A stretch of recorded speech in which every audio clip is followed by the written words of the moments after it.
Весь Советский Союз говорил об Ане и Тане Коркиных, первых разделенных сиамских близнецах. Девочки появились на свет в 1990 году.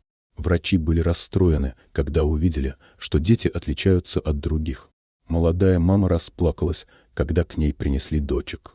Женщине было сложно смириться с тем, что у нее появились сиамские близнецы. Глядя на Аню и Таню сейчас, сложно даже представить, что когда-то они отличались от обычных детей. Врачи хорошо постарались, когда проводили операцию по разделению близнецов. Женщина, которая родила близнецов, узнала о проблеме во время УЗИ. Врачи сообщили ее о том, что у детей 1 на 2 живот. Тогда до родов оставалось несколько месяцев, и Вера не могла решиться на прерывание беременности. Ее супруг плохо воспринял новость. Он настаивал на избавлении от детей, но женщина была против. Она слишком долго ждала своих дочек, чтобы теперь их потерять.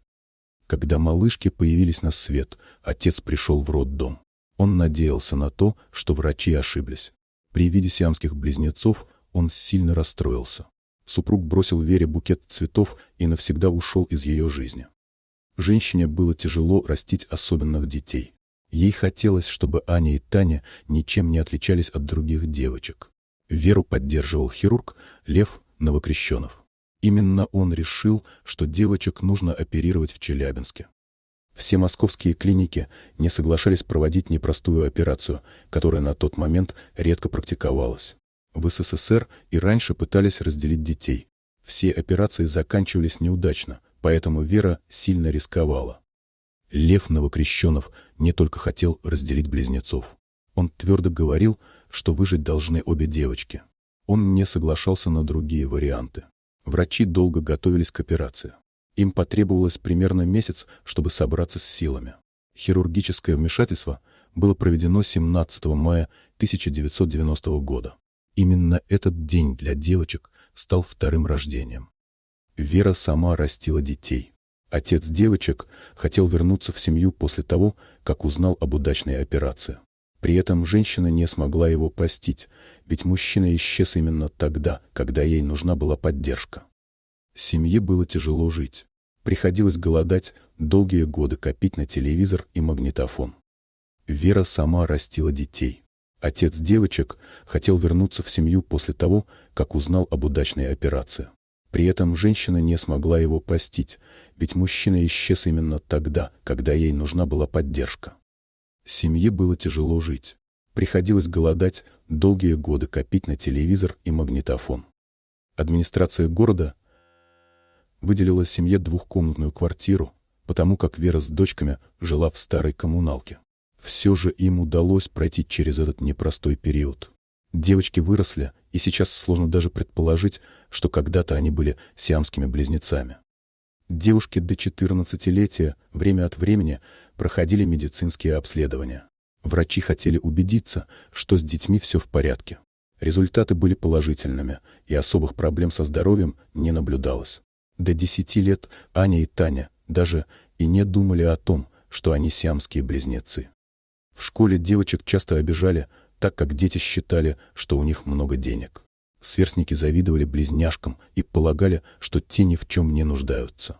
На самом деле вся семья жила на скромную зарплату Веры. У девочек не было инвалидности, поэтому им не выплачивали субсидии. Аня стала яркой девушкой, которая любит носить женственную одежду. Она часто красится в белый оттенок и чувствует себя привлекательной девушкой. Таня совсем другая по характеру. Ей нравится спортивный стиль в одежде и короткие стрижки.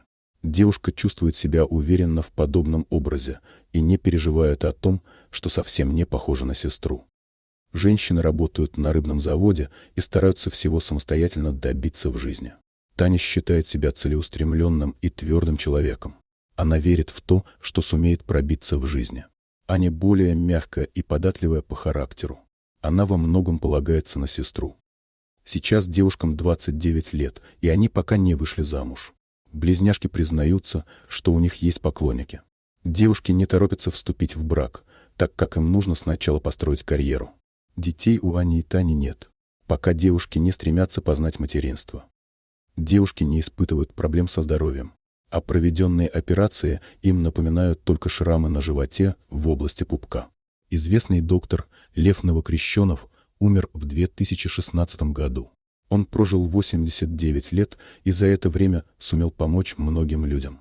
В Челябинске открыли мемориальную доску, посвященную великому хирургу. Люди решили увековечить память о нем и его достижениях. На открытии были Аня и Таня вместе с мамой.